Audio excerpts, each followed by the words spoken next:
Bapak, Ibu, dan saudara-saudari yang dikasihi Tuhan. Kembali pada malam hari ini kita akan pendalaman iman dan juga kita akan beribadah bersama. Ibadah kita pada malam hari ini kita bersama keluarga Ronald Sunarji dan Ibu Christina Bardin. Kita akan mengucap syukur juga atas penyertaan Tuhan bagi keluarga Pak Ronald. Dan juga pertemuan malam hari ini merupakan pertemuan ketiga dari rangkaian Bulan Kitab Suci Nasional, di mana tema sentralnya adalah Yesus sahabat seperjalanan kita. Dan pada pertemuan yang pertama kita telah membahas Yesus sahabat bagi mereka yang putus asa. Kita ingat pada waktu itu kisah yang diambil adalah kisah Yesus yang berjalan di atas air, di mana murid-muridnya ketakutan karena pada saat itu ada angin sakal yang melanda mereka. Kemudian pada minggu yang lalu, ya, BKSN pertemuan yang kedua, kita merenungkan kisah Yesus yang membangkitkan Lazarus. Dan pada pertemuan yang ketiga ini, subtemanya adalah Yesus sahabat bagi mereka yang menderita. Mari kita ikuti pertemuan ketiga BKSN ini.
Bapak, Ibu, saudara-saudari yang dikasihi Tuhan, marilah kita buka pertemuan kita pada malam hari ini dengan tanda kemenangan Kristus.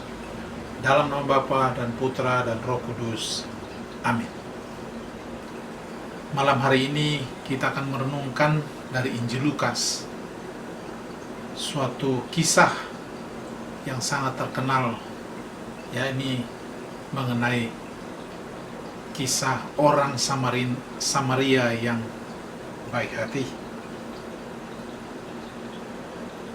Kita akan merenungkan, mencari pesan dari perikop Injil pada malam hari ini.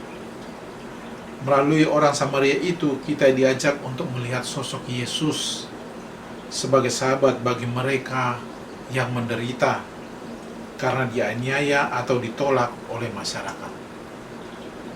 Kita juga diajak untuk meneladani Yesus yang peduli dan memperhatikan dengan penuh kasih sayang orang-orang yang menderita dan yang disingkirkan. Di situ kita diajak untuk peduli dan tidak masa bodoh dengan penderitaan orang lain. Namun sebelum lanjut, mari kita merendahkan diri di hadapan Tuhan.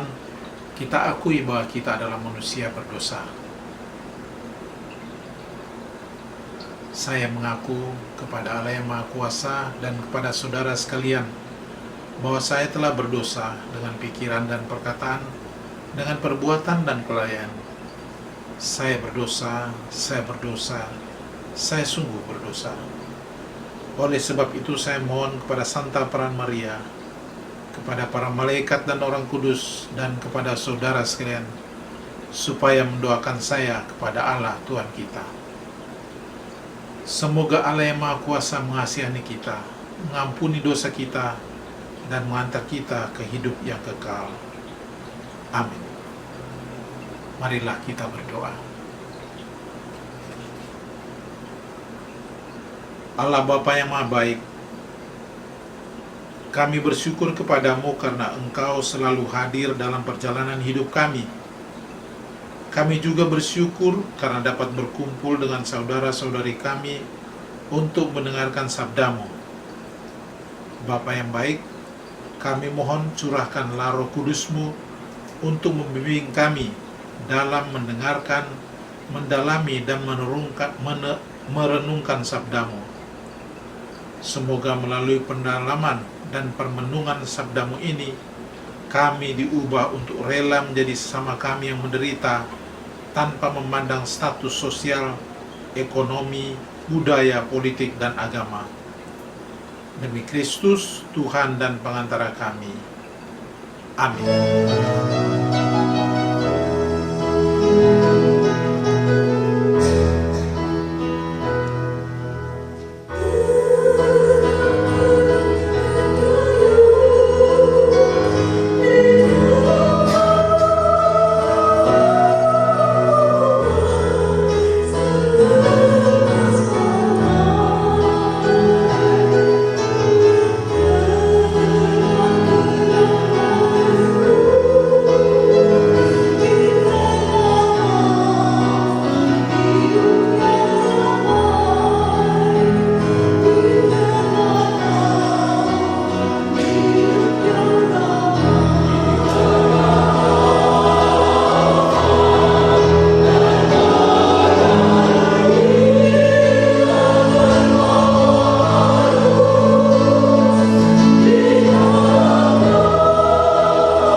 Tuhan sertamu dan sertamu juga. Inilah Injil Yesus Kristus menurut Lukas. Dimuliakanlah Tuhan. Pada suatu kali berdirilah seorang ahli Taurat untuk mencoba Yesus. Katanya, "Guru, apa yang harus kau perbuat untuk memperoleh hidup yang kekal?" Jawab Yesus kepadanya, "Apa yang tertulis dalam hukum Taurat? Apa yang kau baca di sana?"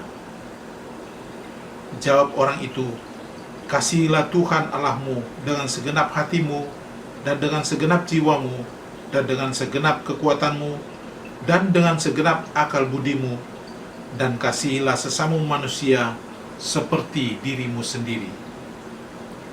Kata Yesus kepadanya, "Jawabmu itu benar. Perbuatlah demikian, maka engkau akan hidup." Tetapi untuk membenarkan dirinya, orang itu berkata kepada Yesus, "Dan siapakah sesamaku manusia?" Jawab Yesus, "Adalah seorang yang turun dari Yerusalem ke Yeriko. Ia jatuh ke tangan penyamun-penyamun yang bukan saja merampoknya habis-habisan, tetapi juga yang memukulnya, dan yang sesudah itu pergi meninggalkannya setengah mati. Kebetulan ada seorang imam turun melalui jalan itu. Ia melihat orang itu, tetapi ia melewatinya dari seberang jalan. Demikian juga seorang Lewi datang ke tempat itu. Ketika ia melihat orang itu, ia melewatinya dari seberang jalan. Lalu datang seorang Samaria yang sedang dalam perjalanan ke tempat itu. Dan ketika melihat orang itu, tergeraklah hatinya oleh belas kasihan. Ia pergi kepadanya lalu membalut luka-lukanya, dan sesudah ia menyiraminya dengan minyak dan anggur. Kemudian ia menaikkan orang itu ke atas keledai tunggangannya sendiri, lalu membawanya ke tempat penginapan dan merawatnya. Keesokan harinya ia menyerahkan 2 dinar kepada pemilik penginapan itu. Katanya, "Rawatlah dia, dan jika kau belanjakan lebih dari itu, aku akan menggantinya waktu aku kembali." Siapakah di antara ketiga orang ini, menurut pendapatmu, adalah sesama manusia dari orang yang jatuh ke tangan penyamun itu? Jawab orang itu, "Orang yang telah menunjukkan belas kasihan kepadanya." Kata Yesus kepadanya, "Pergilah dan perbuatlah demikian." Demikianlah sabda Tuhan. Terpujilah Kristus. Bapak dan Ibu dan saudara-saudari yang dikasihi Tuhan, untuk membantu memahami teks yang baru saja kita dengarkan tadi, ada beberapa pertanyaan yang dapat kita jadikan acuan untuk merenungkan lebih lanjut. Saya akan membacakan pertanyaan 2 kali agar kita dapat menulisnya. Pertama, apa yang harus diperbuat untuk memperoleh hidup yang kekal? Apa yang harus diperbuat untuk memperoleh hidup yang kekal? Kedua, siapakah sesamaku? Siapakah sesamaku? Yang ketiga, siapa saja yang melewati orang yang jatuh ke tangan para penyamun itu? Apa tindakan mereka ketika melihat orang yang terluka tersebut? Saya ulangi. Siapa saja yang melewati orang yang jatuh ke tangan para penyamun itu? Apa tindakan mereka ketika melihat seorang yang terluka tersebut?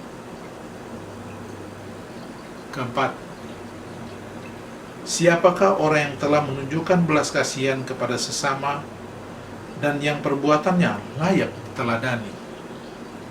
Saya ulangi, Siapakah orang yang telah menunjukkan belas kasihan kepada sesama dan yang perbuatannya layak diteladani?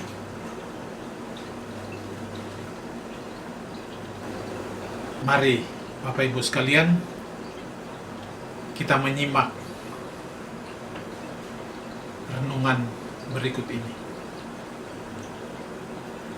Tema pembicaraan antara Yesus dan ahli Taurat ini adalah apa yang harus diperbuat untuk memperoleh hidup yang kekal. Hidup yang kekal di sini berkaitan dengan pandangan mengenai keselamatan. Dalam masyarakat Israel kuno, keselamatan pada awalnya dipahami sebagai kondisi hidup yang tenang dan damai di tanah yang diberikan Tuhan kepada mereka. Akan tetapi, pada perkembangan selanjutnya, keselamatan dikaitkan juga dengan kehidupan yang akan datang, yaitu setelah kematian. Yesus menunjukkan bahwa kunci untuk mewarisi kehidupan kekal atau memperoleh keselamatan ditemukan dalam ketaatan terhadap perintah Taurat. Kasihilah Tuhan Allahmu dengan segenap hatimu, dan dengan segenap jiwamu, dan dengan segenap kekuatanmu, dan dengan segenap akal budimu, dan kasihilah sesamamu manusia seperti dirimu sendiri. Jadi, hidup kekal atau keselamatan dapat ditemukan dan diraih dengan mengasihi Allah dan sesama secara nyata. Pertanyaan ahli Taurat itu, siapakah sesamaku manusia? Tidak dijawab dengan definisi yang tegas dan jelas oleh Yesus. Sebaliknya, Yesus menjawab dengan menceritakan sebuah kisah perumpamaan dengan tujuan untuk mengajak orang itu berpartisipasi aktif dalam menggali dan menemukan sendiri jawabannya. Yesus memulai perumpamaannya dengan menceritakan bahwa ada seorang yang turun dari Yerusalem ke Yeriko.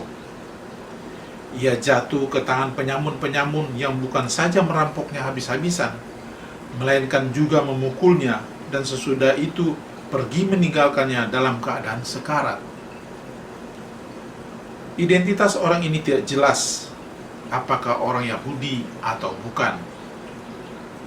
Yang pasti, ia adalah seorang manusia yang sedang berbaring sekarat di tepi jalan, terluka parah dan membutuhkan pertolongan. Dengan tidak memberitahu identitas orang itu, Yesus ingin mengatakan bahwa sesama bukan hanya orang yang satu suku, bangsa, atau golongan, melainkan juga siapa saja yang membutuhkan pertolongan. Sesama bukan hanya tetangga di sekitar rumah kita atau orang yang kita kenal, melainkan juga siapa saja yang kita jumpai dalam kondisi dan pengalaman hidup mereka.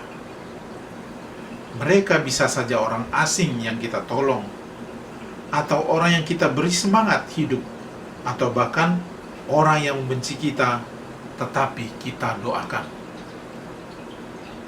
Yesus kemudian menampilkan 3 tokoh dari ras dan status sosial yang berbeda. Ketiganya memberikan reaksi dan tanggapan yang berbeda-beda ketika melihat orang yang sedang sekarat itu. Pertama, seorang imam yang termasuk kelompok elit dalam masyarakat Yahudi pada waktu itu. Ia tidak mau bersentuhan dengan orang itu dan berusaha menghindar. Ia enggan mendekati untuk mengecek apakah orang itu masih hidup atau sudah mati, apalagi menawarkan pertolongan. Ia tidak peduli dan masa bodoh, padahal mengetahui dengan baik perintah dan kehendak Allah dalam Taurat untuk mengasihi dan menolong sesama. Seharusnya imam ini menjadi pribadi yang penuh belas kasihan dan selalu bersedia untuk menolong sesama. Namun ironisnya, ia tidak mencerminkan dirinya sebagai seorang imam yang seharusnya mewujudkan apa yang ia ketahui, ia pahami, dan ia ajarkan. Kedua, orang Lewi. Orang Lewi ini melihat orang yang menderita itu, tetapi tidak melakukan apa-apa. kecuali hanya melewatinya di sisi lain jalan itu. Sama seperti imam sebelumnya, ia pasti mengetahui ajaran kasih dalam hukum Taurat, tetapi tidak menerapkannya dalam kondisi yang menuntut kasih itu dipraktekkan. Orang ini juga tidak mau tahu alias masa bodoh dengan penderitaan orang lain. Ketiga, orang Samaria.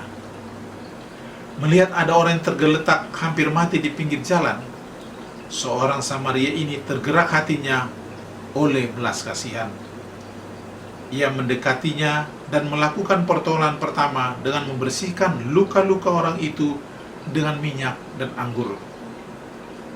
Ia lalu menaikkan orang itu ke atas keledai miliknya dan membawanya ke tempat penginapan untuk mendapat perawatan selanjutnya. Di penginapan, ia menyerahkan 2 dinar kepada pemilik penginapan dan memintanya untuk merawat orang itu sampai sembuh. Ia bahkan berjanji untuk membayar kekurangan biaya perawatan. Tindakan orang Samaria ini menunjukkan dengan jelas kemurahan hatinya kepada orang lain, tanpa memandang identitas dan tanpa menuntut balasan. Ia memberikan pertolongan kepada orang yang tidak dikenal persis seperti kepada sahabat baiknya. Orang Samaria dalam perumpamaan ini menjadi contoh nyata orang yang menunjukkan belas kasihan kepada sesama tanpa memandang identitas dan status. Ia menolong walaupun biayanya cukup mahal. Ia rela dan ikhlas mempertaruhkan banyak hal demi keselamatan orang yang tidak dikenalnya sama sekali. Dalam menolong, ia sama sekali tidak menerapkan kriteria atau syarat tertentu. Sesama baginya adalah orang yang membutuhkan pertolongannya. Itulah sebabnya orang Samaria itu ditampilkan Yesus sebagai contoh dan model yang harus kita teladani. Mari kita lanjut untuk merenungkan tentang hal ini. Bukan hanya merenungkan, tapi kita mencoba untuk menerapkan dalam aksi kita pribadi masing-masing. Beberapa hal atau beberapa pertanyaan akan saya ajukan kembali agar kita dapat lebih mendalami materi pembelajaran pada malam hari ini. Pertanyaan pertama, apakah mentalitas imam dan orang Lewi yang tidak peduli dengan penderitaan orang lain itu melekat dalam diriku? Bagaimana aku dapat mengatasinya? Saya ulangi, apakah mentalitas imam dan orang Lewi yang tidak peduli dengan penderitaan orang lain itu melekat dalam diriku? Bagaimana aku dapat mengatasinya? Kedua, apakah aku sudah meneladani orang Samaria yang secara spontan dan tanpa memperhitungkan untung rugi membantu orang yang menderita dan yang sedang membutuhkan? Saya ulangi, apakah aku sudah meneladani orang Samaria yang secara spontan dan tanpa memperhitungkan untung rugi membantu orang yang menderita dan yang sedang membutuhkan? Ketiga, apakah aku juga pernah menemukan orang Samaria yang murah hati ketika aku sedang membutuhkan pertolongan? Apakah aku juga pernah menemukan orang Samaria yang murah hati ketika aku sedang membutuhkan pertolongan? Keempat, apa aksi nyata yang akan aku lakukan selama 1 minggu ke depan untuk meneladani sikap dan tindakan orang Samaria yang murah hati itu? Saya ulangi, apa aksi nyata yang akan aku lakukan selama 1 minggu ke depan untuk meneladani sikap dan tindakan orang Samaria yang murah hati itu? Mari kita renungkan dalam hidup kita dan juga rencana aksi nyata kita. Bapak Ibu, Saudara-saudari sekalian yang dikasihi Tuhan, mari kita lanjutkan dengan doa umat. Ya Bapa, kami berterima kasih kepadamu yang sudah memelihara hidup kami lewat gerejamu, Paroki Santo Fransiskus Asisi Makassar. Lewat para pastor, Engkau menghimpun dan memimpin kami dalam iman kepadamu. Berkati dan anugerahilah kesehatan dan fisik yang kuat bagi para pastor di paroki kami, agar mereka dapat menjalankan pelayanan mereka dengan baik dan penuh sukacita. Berkatilah pula para anggota Dewan Pastoral, para ketua wilayah, para ketua rukun, dan akhirnya seluruh umat beriman di paroki kami, agar senantiasa merajut dan merawat keakraban di antara kami. Kami mohon, kabulkanlah doa kami ya Tuhan. Ya Bapa, dalam saat-saat yang mengkhawatirkan ini, dengan wabah virus corona COVID-19 yang mengancam kesehatan dan keberadaan semua orang, kami dengan rendah hati dan penuh keyakinan memohon perlindungan, penyembuhan, dan pemulihan-Mu bagi mereka yang telah terkena wabah ini. Kami mohon, kabulkanlah doa kami ya Tuhan. Ya Bapa, kemarin Pasutri Ronald dan Christina merayakan hari ulang tahun perkawinan mereka. Semoga berkat dan penyertaan-Mu menyertai keluarga mereka, termasuk pekerjaan dan pelayanan mereka. Semoga segala usaha yang mereka usahakan mendapat berkat-Mu. Pada kesempatan ini pula, dengan kerendahan hati mereka mohon belas kasihan-Mu, agar mereka yang sangat merindukan kehadiran anggota baru dalam keluarga mereka, kiranya Engkau berkenan menganugerahkan apa yang mereka rindukan selama ini. Kami mohon, kabulkanlah doa kami ya Tuhan. Ya Bapa, kami mau berdoa bagi anggota rukun kami yang berulang tahun pada minggu ini, Bapak FX Iksan, Ibu Selvi Rompas. Ucapan syukur dan terima kasih atas anugerah usia yang Engkau berikan kepada mereka, dengan harapan berkat-Mu tetap menyertai mereka dalam perjalanan hidup mereka selanjutnya. Kami mohon, kabulkanlah doa kami ya Tuhan. Ya Bapa, kami juga mau berdoa bagi almarhumah Ibu Lucia Malonda, ibunda dari Ibu Vera Malonda yang telah Engkau panggil 5 tahun yang lalu. Terimalah almarhumah Ibu Lucia Malonda dalam kerahiman-Mu bersama para kudus di surga. Kami mohon, kabulkanlah doa kami ya Tuhan. Bapak Ibu, mari kita panjatkan doa-doa dan intensi kita masing-masing.